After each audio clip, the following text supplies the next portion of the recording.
Hi, everyone. This is Wade France, and I'm the host of Created in the Image of God. We are here to record the sneak peek for episode 104, which will air on June 25th at 8 p.m. Central. I have in the studio Mr. Philip Stouse for his second appearance on the show. We are continuing to accompany Philip on his remarkable journey. He is the Air Operations Coordinator and a Policy Advisor with the Federal Emergency Management. He brings insights into enhancing organizational performance and decision-making with awards for building partnerships and academic achievements. Join us on that day for an exclusive look at Philip's important book on a lesser-known figure, instrumental behind the scenes at the founding of our nation. We'll be talking about how humility and service are the backbone of our nation that today is under threat of being broken. We have Philip in the studio for a sneak peek this morning. Welcome, Philip. Hey, thank you, Wade. Good to be here. And good to have you back. So it's been a few months. You've been busy since we last had you on the air. What has been occupying your time? A lot of different things as far as emergency management, just the different tornadoes taking place across the country, getting ready for another hurricane season, and working across various federal agencies with states and federally recognized tribes to know how we can be ready to support and respond when needed to help people that are in most need. Well, yeah, we actually had a tornado warning during the recording of my show a few weeks back. So even up here in Wisconsin, we've had that. You're down in the South, this southern Atlanta area. But we had you on the show talking about your book, which is a figure named Joseph. And you talked about a number of historical Josephs, but he in particular was behind the scenes and instrumental in shaping the founding of our nation.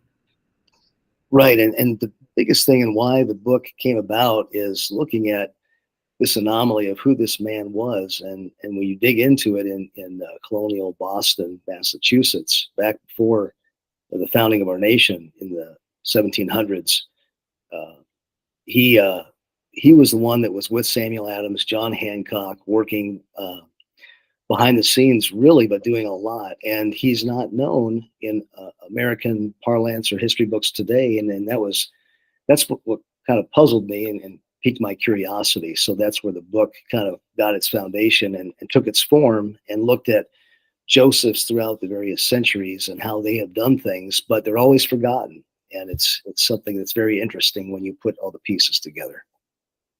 Fabulous. So, the religious part of this is really the spirit behind that service, right? Jesus said we should be thinking of others as more important than ourselves, and we should humble ourselves. So it's really humility and service versus arrogance, entitlement. And we're going to also look at what's going on in our modern nation today, where increasingly in our institutions, people are being taught to bring grievances to the forefront and to identify with grievances of all the things that they've never gotten and all the ways in which they're disadvantaged vis-a-vis other people. Their focus is not on service to others. Their focus is really selfish in my view. What's your take on that? And, is that kind of underneath some of this emphasis on Joseph and how you live your own life in service?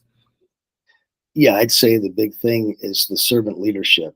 And when you have people as a group and individuals striving for that, everything works together.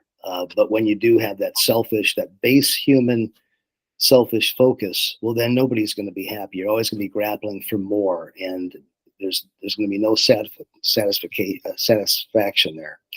But I think the big thing is looking at how do you fit into and serve others, and then everything within what you need takes care of itself. You'll never be able to fulfill that innate need for belonging and what your basic your basic concept of what you think you deserve, because that's always self-seeking and it just expands. It doesn't get filled. But if you are reaching out, I think even across the status of our nation today and in society, we talk about D-Day and what took place back in 1944 on the shores of Normandy, France.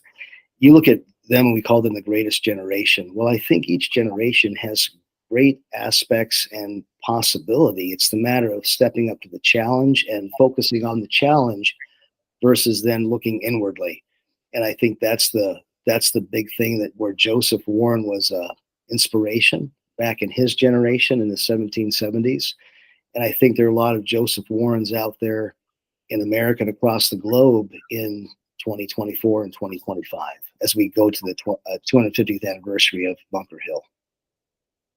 Well, thank you so much, Philip. I can't wait to dig deeper into this topic and spend a whole hour on the show on June 25th.